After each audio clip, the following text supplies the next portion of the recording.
In today's episode, I'm here with my romantic partner. His name is Mike, and I should point out that he calls me Liz. So This is the story of Mike and Liz.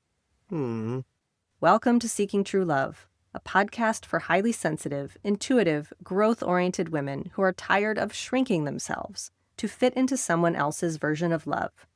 I'm Elizabeth Rave, dating and relationship coach for highly sensitive women, lifelong romantic, and yes, I'm a highly sensitive woman myself. Maybe you've asked yourself, why is this so hard for me? Why does love feel overwhelming or just out of reach? This podcast is here to help you understand yourself more deeply, trust your intuition again, and approach love in a way that actually works for women like us. Because love isn't something you chase, it's not some fairy tale, and it's not something that you just find one day. It's something you become ready for, because your love story should be extraordinary. You're just right for me, and I'm just right for you, and I'll take your heart and squeeze so softly, so sweetly, forever love. I think we have a particularly special love story because I've heard a lot of stories that are really sweet, really romantic, really wonderful. And it tends to be in the vein of, I met this person and we fell in love and now we're together. And whatever version that is for people, that tends to be what it is. I struggled and struggled and then I found the one. And I've even seen this in other dating coaches where they talk about, oh, I'm in this great marriage or I'm in this great relationship now. And I believe that they are, and I'm very happy for them. I think what's particularly special about our relationship is that we are back together after dating in our 20s. We're in our 40s now. We did not have a good relationship back then. And we did some personal development work in between then and now. And I don't know if you have found this to be true, but I have definitely found that I have come up against similar challenges and feelings and conflicts that remind me of things that happened when we were young. And I have gone, oh, wait a minute, this feels familiar. But now I have better tools. So I'm going to navigate this differently. Yeah, I think that's true. And that's why I think this is particularly special, because it's not some beautiful fated destiny. This is not a love story of just, oh, and then we found each other. Oh, and then I found the right guy. And maybe that might be true. I mean, I think certainly there are people who are going to find the true love that they've been looking for, and it isn't going to be someone from their past. It is going to be somebody new. And it's still going to come from them doing some kind of personal development growth work. When I look at my history, and especially getting back together with you, the story for me is I was really bad at this, and I learned to get good at it, and now I have something good. Yeah, I think aside from our dynamic, I had my own personal growth journey that I had to go through. A lot of it wasn't to do with dating. A lot of it had to do with dealing with my own social anxiety and my own problems just relating to other people from the time when I was a kid to when I was into my 20s. And I think that I did have to get a lot of help and a lot of coaching to overcome obstacles and get better at romantic relationships enough. Not like I don't feel like I'm great now, but it was like I had to get through enough of it to be functional. You're good now. Liz says I'm good now. I'm good enough. It feels good enough. You're good enough. Good enough. Good enough to make it work. Good enough to make it work, you know. Nobody's going to be perfect at it. Yeah. And yeah, there was a lot that I had to go through. So I think that if there was a theme in today's episode, in addition to us just having a really sweet story, it would be that this is the story of what happens when you actually take time to figure it out. Yeah, I agree with that. One of the things that I'm really glad that I adopted early on in my personal development journey is the idea that dating and relationships are learnable skills. Yes, I think that was one of the most important things for me too, because I think we share this, like we both had a certain level of skill in it, whatever that was. And I know I felt stuck with it. Like whoever I was, whatever I was born with, up until the point where I was, I guess in my mid-20s, I was like, that's it. That's what I got. I'm like maybe good at a couple things and maybe really bad at a bunch of things. And it's kind of static. And I never really thought about it or questioned it. I kind of just assumed it was that way because I saw other people good at it and maybe some other people even worse at it. And that was just where we were all at. And yeah, there was this point where I realized that maybe I could learn new things and become more skilled. Yeah, I had a similar experience too, where I was watching other people in high school and college get into stable relationships. And that was not something that I seemed to be able to do. And it triggered in me all kinds of insecurities and beliefs about maybe I'm fundamentally unlovable. I'm just not good at this. Love isn't for me. It's not going to happen for me. Those were a big part of the belief systems that I had taken on. And then when I got introduced to the personal development world, which was probably a year or two out of college, I realized, oh, there are people out there who are not good at this, and then they learn a certain set of skills, and they also adopt a different kind of emotional landscape and psychological landscape inside where they are able to, what I just said about those beliefs about like, oh, I'm fundamentally unlovable. It's really hard to have a good relationship if you're walking around with that in your head. Yeah. And I was walking around with that in my head for a long time. So it's like a combination of letting go of limiting beliefs like that, letting go of insecurities like that. And then there's also the actual learning of skills, noticing when you're doing something that is inherently going to push people away Mm-hmm. and realizing, oh, that's just a thing I'm doing and I can do something different. Yeah. I think the skills in some ways are the easier part Yeah. because you can learn to do new things, but trying to master and understand your own psychology and your reactivity to things is a whole other deal. That's kind of a lifelong journey. Yeah. I still Yeah. struggle. Occasionally, I'll still have that spiral into I'm unlovable. Yeah. But it's like more of an occasional thing now. And it's not something that I'm just walking around with under the surface. Mm-hmm. And something that I've noticed with people who really have successful personal development journeys where they're really changing their lives is that they become aware of this internal landscape of self-defeating thoughts. I don't know anyone who doesn't have some form of self-defeating thought inside. Like, it's not, do you have limiting beliefs? It's like, what are your limiting beliefs? That's Yeah. the question. Yeah. That's the question you ask. And then when you're more and more aware of what your particular landscape is around those, which ones come up for you, and when you go into a spiral, what do you spiral down into? Mm-hmm. Some people will spiral into, I'll never be good enough. And that's actually not a big one for me, but that's a big one for some other people. Yeah. I think I've got the I'm not enough one for Yeah. sure. Yeah. I've seen that with you. Yeah. Yeah. Because I've had to work with you on it. Yeah. Yeah. It's true. Because I've accidentally stepped on it. I like that idea that it's like these are just minefields that we can step on inadvertently. Right. Like, oh shoot, I stepped on that one. I Yeah. have to deal with it now. Even that, though, is not knowledge that I had before. Mm-hmm. It's like we didn't even know where our mindfuls were. We were just stepping on them all the time. Right. And then having these really stupid fights. Watching them blow up in our faces and not having any clue what was going on. Yeah. So I really want this to be a story about true love happens for you when you do the journey and you do the work as an individual. Then you're going to find someone. Mm-hmm. I believe true love exists. Obviously, I wouldn't be doing this podcast if Mm-hmm. I wasn't fully, wholeheartedly, very optimistically believing in it. But I think that people hear the phrase true love, and sometimes what comes to mind is almost like the fairy tale. Like the Disney. The Disney version. fairy tale, the Disney version, the Hollywood version. Yeah. And so then people will say, well, I don't believe in true love. And that's what they're talking about. And I would say, well, I don't believe in that either. Mm-hmm. And then they lived happily ever after. And they never had a conflict again. And they never had to face any problems together. And they never had anything to work through. Obviously, that doesn't exist. So then what is true love? I think that it is co-creating a healthy relationship with somebody consistently.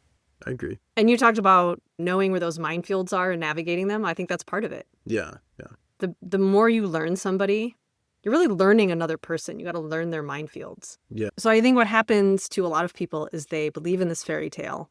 The fairy tale doesn't come true. And then they give up on love entirely, which is very sad. I think that if there's one thing I want out of this podcast, it's for people to not give up.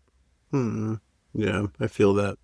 I went through a stage where I realized I needed to deal with a lot of internal issues. I need to learn new skills, deal with my minefield of inner stuff that I had a problem with. And I put a lot of time and energy into that.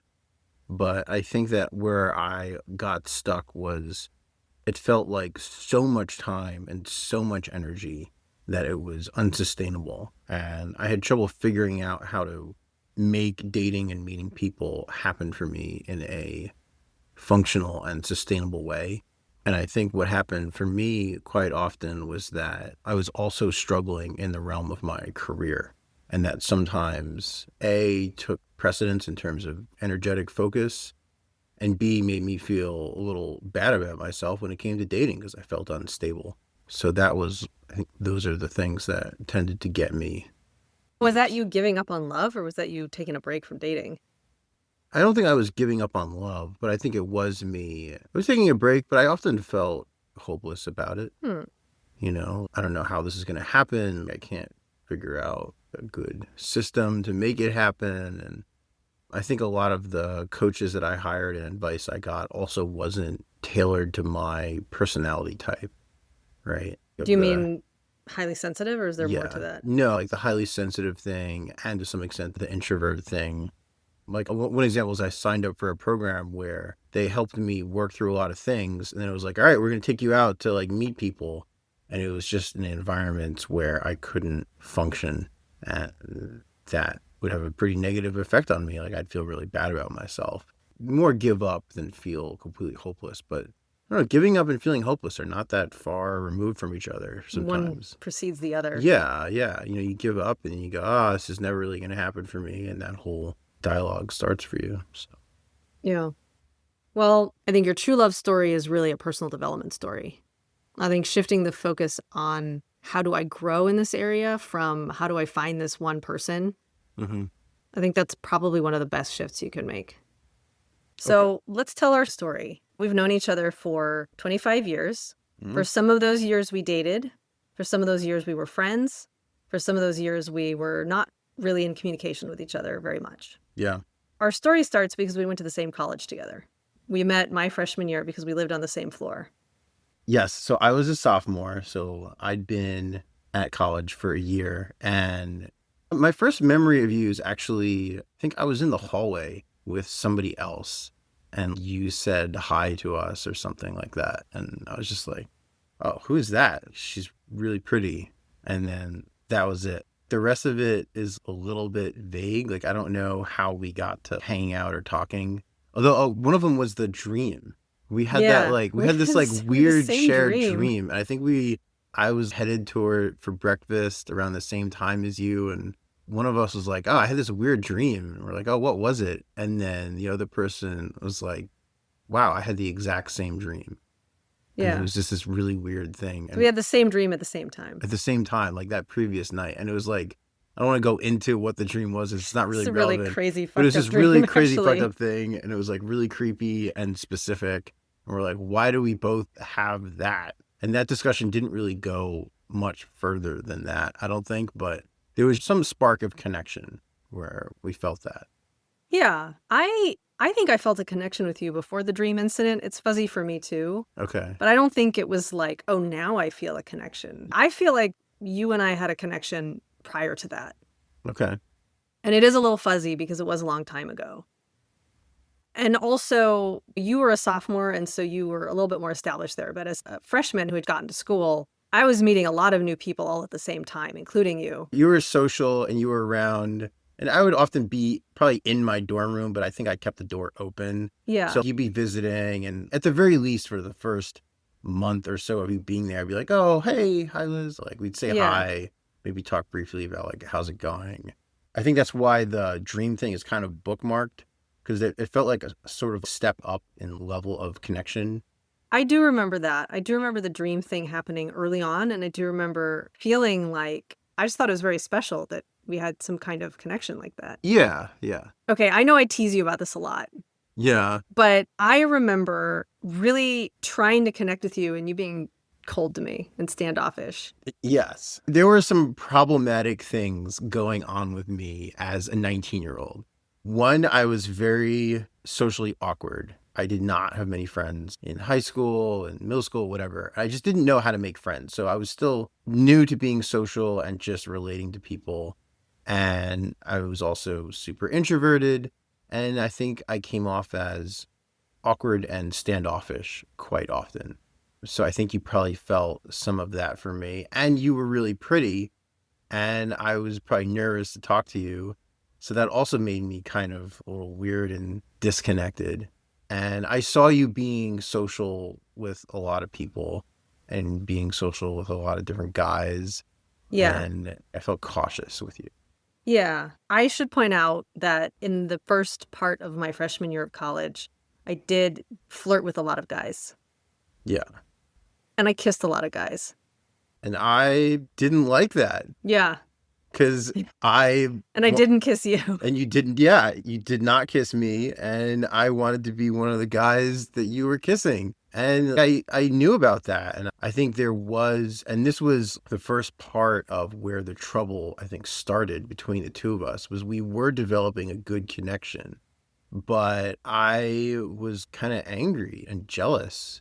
And I didn't know how to deal with it. Like, I didn't know how to express what I was feeling to you about the jealousy. I didn't know how to express to you about feeling attracted to you. So it's just like a lot of emotions. And it came off as me being irritated towards you. And I think that problem eventually grew. I do remember liking you and then feeling like I couldn't get a read on you. Yeah. And there was this experience that I had going to college. I think this is maybe a typical experience of a young person who starts a new school, whether it's high school or college, where you're meeting a lot of new people. And so there's a lot of new potential romantic partners. And you're young and everybody's still in a more experimental phase where you're trying new things, you're learning new things. Freshman year of college, you're going to have some people who have had sex, some people who are still virgins. You're on that cusp. And because of that, there's a newness to everything where I do remember almost being a little bit overwhelmed. I think that is why I kissed people and flirted with a lot of men, is I almost was like, I don't quite know how to process meeting all these new people. Yeah. And so as part of that, I do remember thinking about you and just thinking, I can't get a read on him. I definitely did not, right? If you were hanging out with a bunch of different guys, I did not stand out as making it smoother for us to connect that way. Yeah. This is almost like getting into dating advice, but if you're hanging back, then as much as everybody's like, oh, be mysterious and play hard to get, I think No, actually not what really. happens is you're sort of not on somebody's radar, and then somebody else who's a little bit more forward is going to end up on their radar. Yep. It's funny because this is kind of a theme later on too, where occasionally I would come and like poke at it and be like, is there something here? And Yeah. I always found this wall. Yep. I was scared at a certain point. I didn't Yeah. know what to do. I didn't know what to do with you. I mean, like I said, I didn't know what to say. But I So would hang kinda shut around. I down, would come yeah. into your room. I would ask you for back rubs And Brita water. and Brita water, Yeah. which I should point out, I had my own Brita, but he had a cold Brita in a mini fridge. And that was a bit of an excuse, actually, to come hang out. Which did not register on me at the time. Yeah, so we were talking about this last night, actually, that you said you wish you had one of your coaches around. What are you doing? She's Yeah. coming into your room all the time, asking you for Brita water, and she has her own Brita water. Like, what do you think is going on? And I had zero, like, I just did not compute for me. Didn't know. And then one thing that happened with me is after this beginning phase of being at college and meeting a lot of different men and just trying to navigate that, there was another guy in our friend group, mutual friend, that I actually developed very serious feelings for and dated for a while. That relationship has its own drama to it that we don't need to get into, but it was a painful relationship for me in the end because I liked him a lot more than he liked me. And you had a certain emotional reaction to that. I was freaking pissed about it. I was really mad. I was really jealous. And I took it out on you. I was very mean to Liz. I feel very bad about it. He was very but mean to me. I was really mean to her because, again, I did not know how to deal with it. So I think there was this theme for your entire freshman year of me really liking you and you also liking me, but me not attuning to it and like saying dumb things and being mean to you and not having the self-awareness that I really needed to communicate. And then us having fights about, like, we would just fight about things and keep coming We fought back about to this it. other guy because Okay. you were his friend and I would ask Yeah. you for advice. Yeah. Like, what do you think I should do about him? Right. And you would actually, you played perfectly into my insecurities about being unlovable because you were like, yeah, I don't know why you thought that was going to work out. You're not girlfriend material. I definitely always had a really good like raw intuition about what was going on with people. Insecurities. And just in general, which I didn't understand until many years later when I went through my own personal development thing, was that I do get people in a certain way. But when I was feeling insecure and angry myself, I used that against them. And I used that ability and perception to really poke you where it hurt. Yeah, because you got which me. was really shitty. Which we'll come back to later. Yeah. Because it's part of the story. Yeah. So that was us in college. We didn't date in college. Nope. Nothing ever happened with us in Nope. college. Nothing That sexual whole or thing- romantic. Nope. Just a lot of sexual tension, and then you telling me to go away because you don't actually like me. Yeah. You made me a piece of art. You made me a piece of computer art, Okay. Yeah. which I thought was very sweet and strange since you told me you didn't like me. Yep. But I think I was a little bit more in tune with, I think he does like me. I think that's why I would sometimes go back in your room. Yeah. I would take a break, like a week or two would go by, because I have memory of sitting in my dorm room and thinking, pretty sure Mike does like me and want me around. Yep. Did not want I to think admit I'm it. just going to go knock on his door and say hi. Yeah. Yeah. And I'm glad I did that. I am too. I know I was so... Even though you were such a pill. I was impossible. And Okay, I want to hear more about now looking back with the self-awareness that you have now. What Yeah. was going on under the surface that made you be such a pill to a girl that you thought was cute and that you liked? I was really insecure, and it felt really... I mean, it sounds strange to me now, but I did not know that I could just tell you how I felt. I guess I thought I could tell you how I felt when I was angry by just being angry at you. But I didn't know I could say to you, hey, I know that you kiss all these other guys, and I wish that I was one of the guys that you kissed, or I think you're really pretty. I just could not, I didn't have it in my awareness that I could tell you those things, that I could admit what was really going on. It felt too vulnerable. I was too afraid of being rejected. At that point in my life, I hadn't been with that many people or dated many women, and so I didn't have much of an identity of that, oh, women could find me attractive, right? And you were the cute girl on the floor, and I couldn't do it. I just didn't have it in me to really communicate with you. And so it just came out in anger and lashing out. Yeah. Well, proper communication is a tall order for any 19-year-old. Yeah. But I also, I think a lot of other guys at that age were more comfortable with trying to make a move on you in some way. I think that is part of what happened is that, again, I was meeting a lot of new people. Yeah. And I would get into a situation where somebody would make a move and I would be like, yeah, I'm going to kiss them just to see if I like Right. them. And I couldn't do that. I just didn't know, I felt like I didn't know how to do it, or I couldn't do it, or wasn't allowed to do it, or I don't know. I mean, how many times did you come over and you're like, oh, can I have a back rub? And I'd be giving you a back rub, like wishing that there was something I could do to like move things forward. And I just like would blank out. I was like, I don't know what I'm supposed to do here, And I think that's an interesting thing. I want to highlight that for a second because that's not something I would have known as an 18-year-old either. I just assumed you didn't really like me or I can't get a read on it. Now, especially having coached men in dating, I see the ways that men take themselves out of the game and then women go, oh, that guy doesn't like me or that guy's not an option. And there's not an awareness of who might be there and be available and actually be really good for you. Because I think when you and I reminisce now and we've gone through the different alternate timelines of what our story might have been, if this happened or that happened, I think we actually might have dated really well in college. Maybe. I don't know. Who knows? Maybe, yeah. But I do know that because I was there meeting a lot of new men, that I was paying attention to the men that paid attention to me. Right. Not paying attention to the men that were necessarily going to be a good fit for me. Right. Which is a mistake that adult women make all the time. Yeah. And I think, unfortunately, it was you paid attention to me in terms of spending time with me. But I never had any idea that there was any possibility you would be interested in me romantically. Right. So I didn't move forward in that direction. And you didn't move forward in that way either. And you would have had to smack me upside the head for me to really acknowledge that that was something you were interested in. In my mind, I was moving forward a little bit just by going over there and hanging out. But I didn't get that. Yeah. That didn't register with me because I was too obtuse and insecure at the time. Well, and it is to get subtle. that. Part of my growth was to try to recognize things like, oh, she's coming over to get Brita and she has her own Brita and she's being slightly flirtatious. I should pick up on that and pay attention to it, whereas before I did not.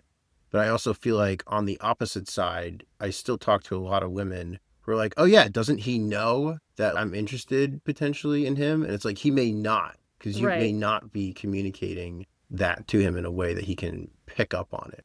What are some ways that women can communicate it more clearly? I think if that were to happen to me now, I think I would pick up on it because I've had to train myself to pick up on that kind of thing.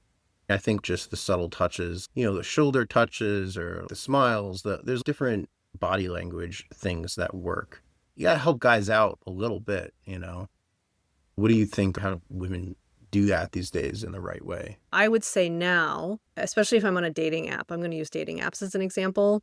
I do express interest. Like overtly? Overtly. Yeah. And not in a way that suggests that, you have to be careful with that because I'm not looking for casual hookups. I need to get to know someone before I'm going to be sexually interested in them. So I don't want to give the idea that I'm just down to fuck, but I will say things like, you look really good in your profile picture. Yeah. I would say something like, based on your profile, you look like someone that I would have a lot in common with. Sending the first message, and that's a controversial thing, but I have found it's really made it a lot easier for me in the dating world. And if I have a good first date with somebody, I'll text them and I'll say, I had a really good time with you. I would love to see you again. Yeah. Which is not the same thing as asking someone out on a date. And I'm just mentioning that because I don't even know if I believe that men should be making all the first moves. I think that's a little bit antiquated gender role. But even for women who really want that experience of the man doing the leading, you're not undercutting that by expressing interest. If I'm on a second date, I think I've said flat out, this is going really well. I really like you. Yeah. Just that like helps. flat out. That helps a lot. And it seems to be too much. And I've never really had it be too much. It's not too much. Yeah. Like, we need that. Yeah. Something that I really appreciate that you do also is you present some physical opportunities. They'll be like, oh, my shoulders hurt. Do you want to rub my shoulder? yeah. Then I can be like, oh, okay. She's okay with me touching her. That gives me some kind of opening there. Right. They'll reach out to Hand-holding. hold my hand or that stuff really helps also because that makes me feel as a guy, okay, she is interested in something. And then it's up to me to do the next thing.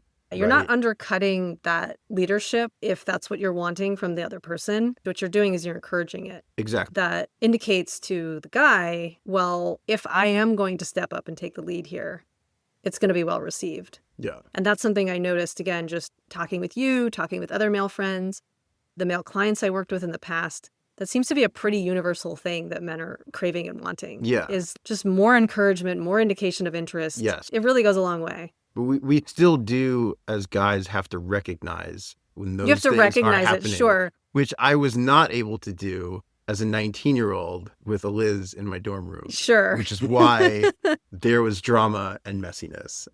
So for the rest of college, we would spend time. Sometimes we weren't as close. I remember at one point, and now what I'm about to say is also going to show our age. You sent me an AOL instant message Oh, God. that said that you had been thinking about me Mm-hmm. and that you apologized for being mean to me.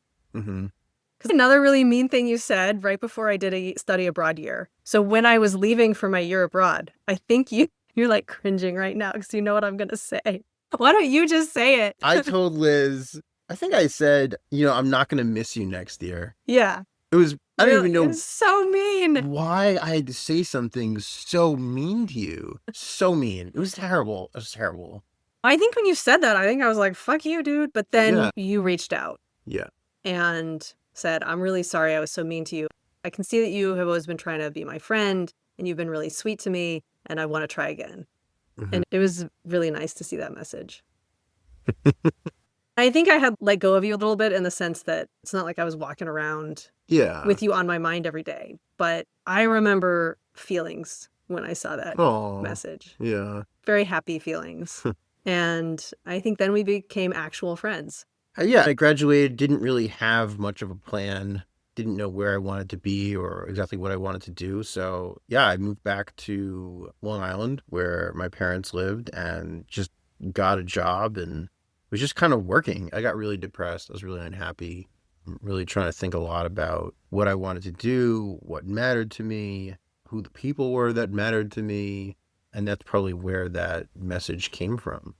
It was very sweet. You did drive me a little nuts because we had some conflict, but you made an impact on me, and I felt terrible for the way that I treated you because you never did anything like that to me.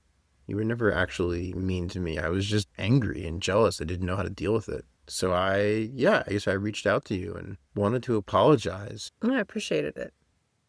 So then we became friends. And then after college, I moved to San Francisco with 2 friends of mine. And during that time, you were at home. Yeah. You were miserable. Yep. And we had a group of mutual friends from college. Yeah, aside from you, there were a few other people in San Francisco, and you all, including you, were encouraging me, like, you're unhappy. This place is awesome. Get out here. So then I was in a situation where I needed a new roommate or a new place to live. Yeah. I reached out to you and I was like, well, you got 30 days if you want to be my roommate. You and I became roommates with a couple. Right. We had a 3-bedroom. They had 1 bedroom. Yep. And you and I had 1 bedroom each. Yep. The way that this house was laid out was that their bedroom was on one side of the house. They had the master. And they had the master bedroom on one side of the house. We had 2 bedrooms right next door to each other on the other side of the house. Yep. This is where we got very close to each other. We were talking about how clueless you were in college. It didn't get much better. No, it got worse because, and I know this is a running joke now, but I would go into his room every night. Now, in San Francisco, it's very damp. My room was cold. But I would every night. It wasn't every night. It was almost every night. It was many I would go nights. into many nights. I would go into your room and I'd be like, my room is cold. And then I would climb into bed with you and we'd snuggle. Yep. Here was my experience of this at the time. I was single, newly out of college, and it was very similar actually to how I felt about you freshman year, where I felt like there was something between us and I just could not get a read on you.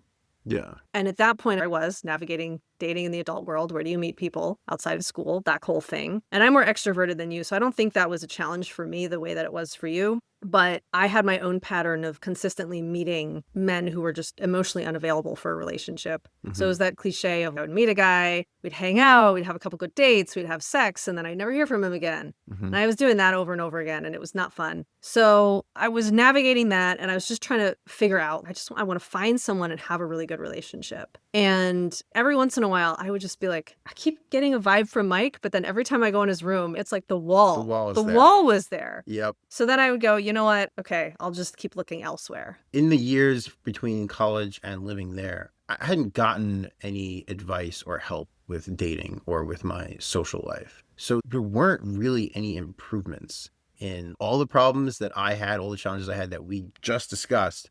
They were still there. Nothing really changed between your freshman year and my ability to understand myself and communicate and perceive what was going on with other people. So I think we kind of just ran into the same problem like 6 years after that. It was like the same thing, but you were next to me all the time. Like, And we hung out all the time. And we hung out all the time. And we had a great connection. We would talk all the time. We did things. We took day trips to Point Reyes. We did vodka tasting. We socialized and went out to events together. We did stuff together because we had a really great time with each other. But when it came to having a romantic connection with you, I had a wall. And I think a little bit changed because at one point I did start to acknowledge that there was this potential romantic connection between us, but I got very stubborn about it. So it started to shift from me being kind of oblivious to me being a little stubborn because, well, for one, we were housemates and I was afraid of making a mess because we were living together. But the other one, which I think was bigger, was that I had this perception of you as going through guys, and I didn't want to just be like a guy that you went through, that you hooked up with, and then was like, oh, yeah, I'm moving on to the next one, because I felt like I wouldn't be able to handle that. I had this strong feeling that as soon as you and I did anything together, I would become attached to you, and that I was afraid you would not be attached to me in the same way. And you would just go, oh, well, that was fun. Moving on to the next one. And then you lived with me and I would have to see you taking guys home while I lived next to you. That was a big fear. So I wanted to keep a romantic distance to protect myself. Yeah, it makes sense. It's not at all what would have happened. No, but that was my fear. So we did this dance for a while. Months. There was a particular conversation that happened between us one day on a park bench. Wait, I want to say, by the time this conversation happened, you had decided to move. I decided to move to LA. Yeah.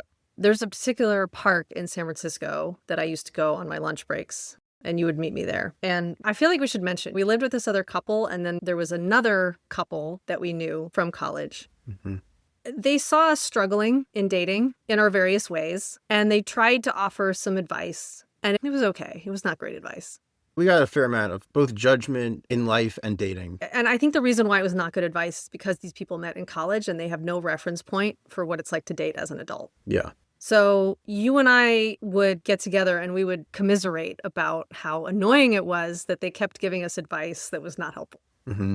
One day we're sitting on this park bench and we're having one of these bitch fests about this. Mm-hmm. And I asked you, what are you doing about this? Right. And you told me about the pickup industry. Yes. You introduced me to the pickup industry in that Yes. conversation. I had gotten a hold of the book, The Game, which is all about the pickup artists, and I was really excited about it. I found it really interesting what they were doing, but the thing that really hit home for me was the idea that you could change your circumstance. Likewise. And I mean, we talked about this earlier. I just assumed like, well, I'm just socially awkward. I'm an introvert. I have all these problems. That's just how it's always going to be. And here is this book about these guys who maybe many of them had similar struggles to me that were like, you know what? No, we're actually going to put energy into this and we're going to change it. And they did change it. So this is possible. We can change things. So I was telling you about that book and the impact that it had on me. It was like, I could get better at this. So I had never heard of any of this, but because we still lived together at the time, you had this book on your nightstand. Mm-hmm. And I borrowed it, Uh-huh. by which I mean I walked into his room and took it off his nightstand and read it. And that was my takeaway as well. Yeah. That was my first introduction to the world of personal transformation. Yes. This is a controversial book. The whole pickup industry is controversial. I'm kind of glad that I didn't realize how controversial and upset some people get about it until after I'd already drawn this conclusion for myself. Because when I read that book, I had the same thought. Oh, you can actually change this. I want to change this. Yeah. Yeah. Something else happened when we had that conversation, because the way that you were talking about this, I Mhm. realized that my sweet roommate who struggled so much in dating Mm-hmm. was about to become good at it. Because I read it and had started to understand it. And Yeah, I internalize was it a I was little like, bit. give me a demo. Yeah. Demo some pickup I- on me. And I think for a brief moment was able to embody some of it, which in Which retrospect were probably cheesy. really cheesy. They were really cheesy. I think you did one of the mystery magic trick Yeah. things. It was some dumb pickup line, but I think it was like I understood what the guys in the book were going for. So I think it was my delivery. You know that moment in the Superman movies where Clark Kent turns into Superman and then goes back again, just like physically? Have you ever Yes. seen that? Yes. And this is my interpretation of it. And Yeah. you were like, oh, what was that? I had this experience where I remember looking at you and thinking, oh, this is going to work. Mm-hmm. And unlike all this other stuff that you've been doing, I didn't even realize until this moment that I think I took for granted that you were always just going to kind of be there as shy, introverted Mike who was struggling in dating. And when I saw you embody this, I realized Mike is going to go meet a girl Mm-hmm. and it's not going to be me. And I was very unhappy about that. This is part 1 of a 2-part episode. To hear the rest of the story, listen to part 2. You're just right